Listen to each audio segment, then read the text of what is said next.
আসসালামু আলাইকুম প্রিয় দর্শক, আশা করি সবাই ভালো আছেন। আপনাদের দোয়ায় আলহামদুলিল্লাহ আমিও অনেক অনেক ভালো আছি।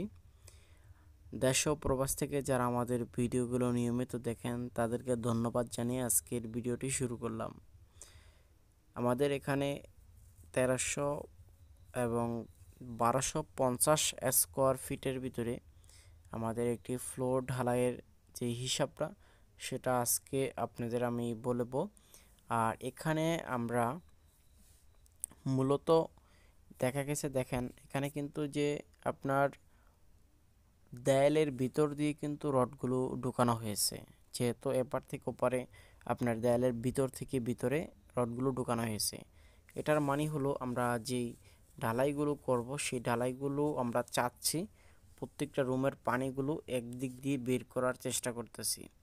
এই কারণে আমরা আপনার যেই গাঁথনিগুলো আছে গাঁথনিগুলো লিন্টেন ঢালাই করার পরে কিন্তু আমরা এখানে ফ্লোরটা ঢালাই দেওয়ার চেষ্টা করতেছি।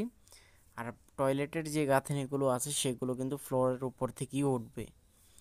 আর এখানে আমাদের রড ইউজ করা হয়েছে 8 mm, যেটা 250 বলেন।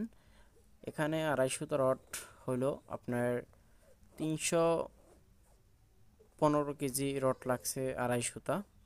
আর এখানে সিমেন্ট লাগছে 32 ব্যাগ। আর এখানে টোটাল খরচ যেটা সেটা 1 লক্ষ, মিস্ত্রি মজুরি সহ কিন্তু আমি বলে দিলাম 1,25,000 টাকা খরচ হয়েছে টোটালি এই ফ্লোরটার জন্য। অনেকে টাকা কম খরচ হওয়ার জন্য কিন্তু রড ছাড়া ঢালাই করে ফেলেন, কিন্তু এখনকার যুগে কিন্তু আপনারা রড ছাড়া ফ্লোর কখনো ঢালাই করবেন না, কারণ সমস্যা দেবে, অবশ্যই সমস্যা দেবে।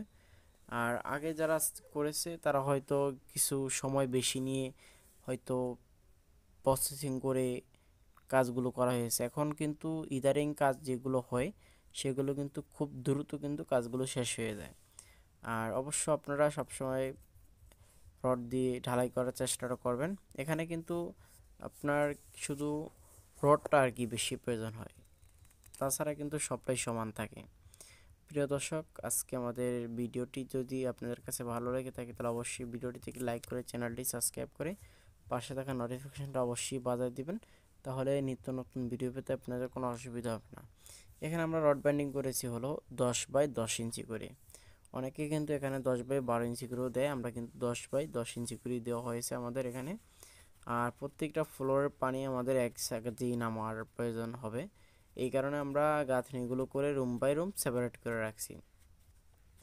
অনেকে দেখা যায় রুমগুলো ঢালাই করে পানি কিন্তু রুমে আটকে থাকে, এক জায়গা দিয়ে আর কি বের হওয়ার জায়গা থাকে না, অনেক জায়গায় উঁচু নিচু জায়গা থাকে। এই কারণে হলো ওনারা কিন্তু ভালোভাবে লেবেলিংটা করার সিস্টেমটাই বোঝে না।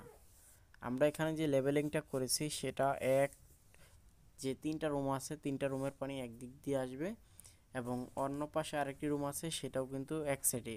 প্রায় 4টা রুমের পানি এক জায়গা দিয়ে নামলে কিন্তু অনেকটাই সুবিধা হবে, কারণ তখন একটা বাড়ি যখন এই দেখেন এখানে কিন্তু ফ্লোরটা ঢালাই করা হয়ে গেছে। আর আমরা কিন্তু ফ্লোরটা ঢালাই করার শেষ পর্যন্ত কিন্তু আপনাদের হিসাবটা দিলাম, কারণ আমার এখানে ঢালাই করা শেষ হয়ে গেছে প্রায় আমি ভিডিও এডিটিং করছি একদিন পরে আর কি, তাই ঢালাইটা শেষ হওয়ার পরে সঠিক তথ্যটা আপনাদের দিয়ে দিলাম। প্রিয় দর্শক, যদি আমাদের ভিডিওটি ভালো লাগে তাহলে লাইক কমেন্ট শেয়ার ও সাবস্ক্রাইব করে পাশে থাকবেন। আর এতক্ষণ আপনাদের সাথে ছিলাম আমি শাহিন। আসসালামু আলাইকুম, সবাই ভালো থাকবেন।